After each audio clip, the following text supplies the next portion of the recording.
Aujourd'hui, malheureusement, le président de la République est atteint par l'âge. Il n'a plus le pouvoir physique avec ses contraintes, ses exigences. Il n'a plus la force pour exercer. Donc, lui au pouvoir aujourd'hui, en vérité, ce n'est pas lui qui gouverne.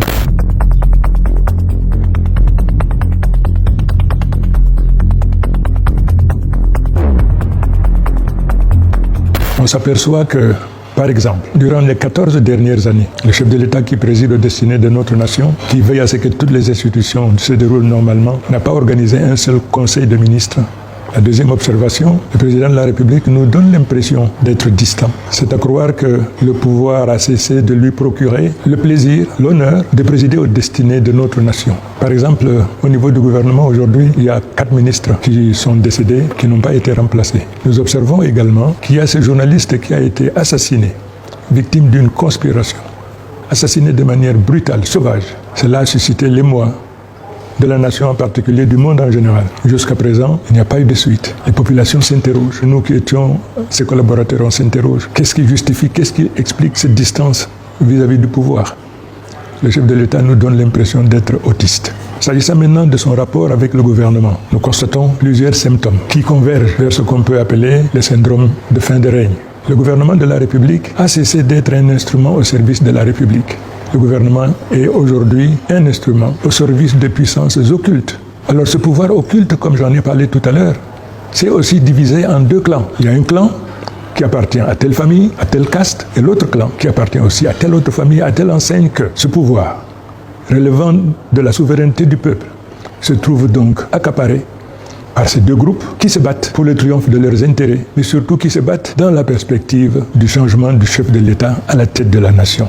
J'avais pris la décision de l'accompagner jusqu'à la fin de sa carrière. Malheureusement, il se trouve, le chef de l'État est inaccessible, il est invisible. Aujourd'hui, ne sachant à quel sens se vouer, compte tenu de l'impossibilité donc d'être en contact avec lui, pour discuter, partager avec lui, je me suis trouvé dans la nécessité, dans l'obligation de retirer mon engagement que je lui avais fait pour l'accompagner jusqu'à la fin de sa carrière. Cette décision ne procède pas du hasard, mais plutôt d'une très longue observation du rapport du chef de l'État avec la gouvernance, rapport du chef de l'État avec le gouvernement, rapport du chef de l'État avec les institutions de la République de manière générale. Cette décision est le résultat également d'une réflexion mûrie avec les militants et sympathisants de mon parti, dans la perspective donc du choix d'un des candidats.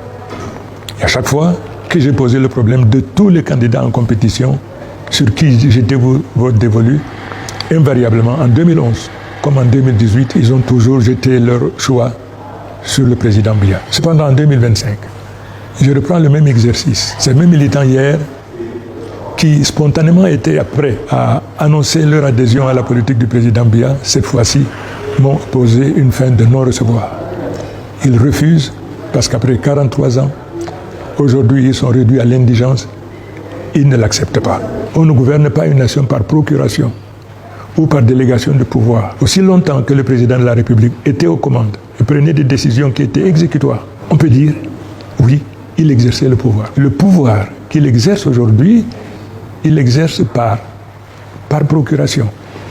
Et le fait, après 43 ans, qu'il n'ait pas eu la possibilité de désigner quelqu'un qui puisse lui succéder si telle était la volonté du peuple camerounais, donne l'impression, effectivement, que le pouvoir était sa propriété.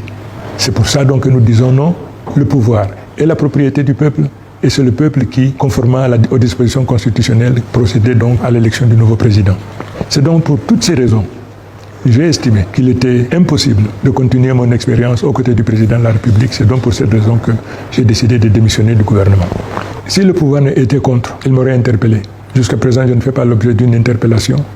Ça veut dire que ça a été acté. La seule chose qui ne changera jamais dans l'existence, c'est que tout change. Mais je n'innove pas. On ne reste pas fidèle à l'incompréhensible, à l'inacceptable. Les Camerounais veulent le changement. Et ce changement prescrit à tous les Camerounais de manière générale, et ces 2 partis politiques en particulier. Il faut qu'on se souvienne que l'immense majorité des Camerounais aspirent au changement. Il faudrait donc que les dirigeants de chaque parti politique, individuellement, fassent d'abord leur mieux, leur aggiornamento, ensuite comprennent la nécessité de construire des passerelles pour que les uns aillent vers les autres, afin que nous puissions mettre ensemble effectivement une dynamique et que nous puissions trouver éventuellement un seul candidat que nous présenterions contre le président du RDPC.